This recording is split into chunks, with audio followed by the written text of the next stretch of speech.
Assalamualaikum warahmatullahi wabarakatuh. Saya Rais Putra Nugraha dari Prodi Teknik Informatika ingin menjelaskan tentang page replacement. Apa itu page replacement? Yaitu proses yang dilakukan oleh sistem operasi ketika ada permintaan page yang tidak ada dalam memori atau page fault, sehingga salah satu page di memori awal harus digantikan oleh yang baru. Memori fisik diwakili oleh sejumlah frame, dalam hal ini 4 frame, dan setiap algoritma memiliki strategi berbeda untuk memilih page yang digantikan. Algoritma page replacement FIFO atau yang disebut first in first out. Page yang pertama kali masuk ke memori akan digantikan terlebih dahulu ketika ada page fault dan memori penuh. Kedua, ada optimal. Page yang digantikan adalah page yang tidak akan dibutuhkan lagi untuk waktu terlama di masa mendatang. Algoritma ini membutuhkan prediksi atau informasi tentang urutan akses selanjutnya. Ketiga, LRU atau yang disebut dengan Least Recently Used.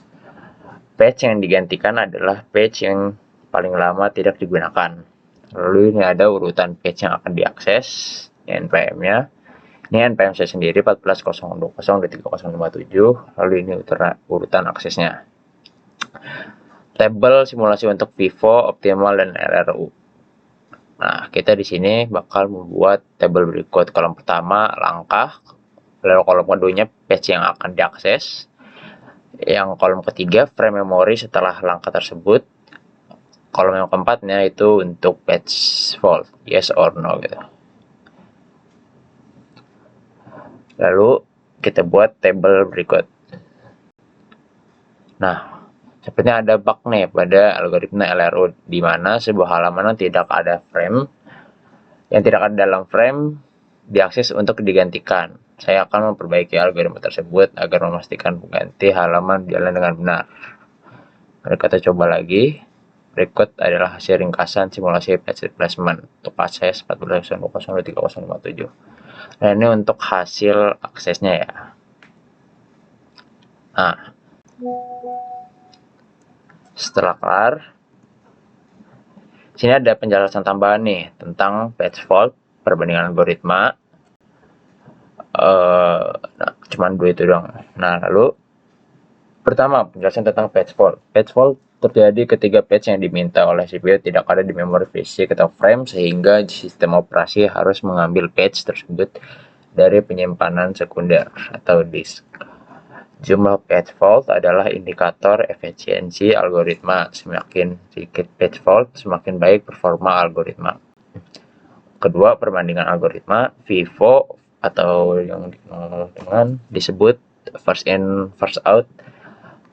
Pertama, strategi menggantikan page yang sudah ada paling lama di memori. Kelebihannya adalah memudahkan diimplementasikan.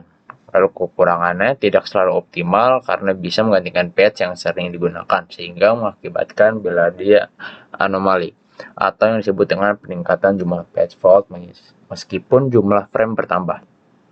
Lalu optimal, mengganti page yang tidak akan digunakan paling lama di masa depan. Kelebihannya yaitu memberikan hasil terbaik atau jumlah page fault paling sedikit. Lalu ada kekurangannya juga, yaitu tidak serealistis dalam praktik karena memerlukan prediksi sempurna terhadap akses page selanjutnya. Lalu ada LRU atau yang disebut Least Recently Used. Itu ada mengganti page yang sudah lama tidak digunakan. Lalu ada kelebihannya, yaitu lebih realistis dibanding optimal karena menggunakan informasi historis. Lalu ada kekurangan juga, yaitu kompleksitas implementasi lebih tinggi karena perlu melacak waktu akses setiap page. Lalu ketiga, mengapa optimal memiliki page fault paling rendah? Dikarenakan optimal mampu memilih page yang benar-benar tidak dibutuhkan dalam waktu yang lama. Berdasarkan urutan akses di masa depan, dalam simulasi ini algoritma optimal menghasilkan 10 page fault, lebih sedikit dibanding FIFO dan LRU. Karena keputusannya selalu memastikan frame membuat page yang segera dibutuhkan. Lalu, kenapa FIFO dan LRU sama-sama menghasilkan 14 volt? Itu dikarenakan pada dataset ini Urutan akses memicu pola akses yang membuat Vivo dan LRU menghentikan patch yang masih akan digunakan. Lalu ada contohnya nih. Pada langkah ke-9 patch 5, keduanya menggantikan patch 1. Meskipun patch tersebut akan digunakan lagi dalam langkah ke-11, meskipun LRU seharusnya lebih efisien, dalam situasi umum pada dataset ini tidak ada perbedaan signifikan dibanding Vivo. Yang terakhir, kapan masing-masing algoritma cocok digunakan? Nah, Vivo untuk yang pertama cocok untuk sistem sederhana atau dengan pola akses page yang tidak sering berubah.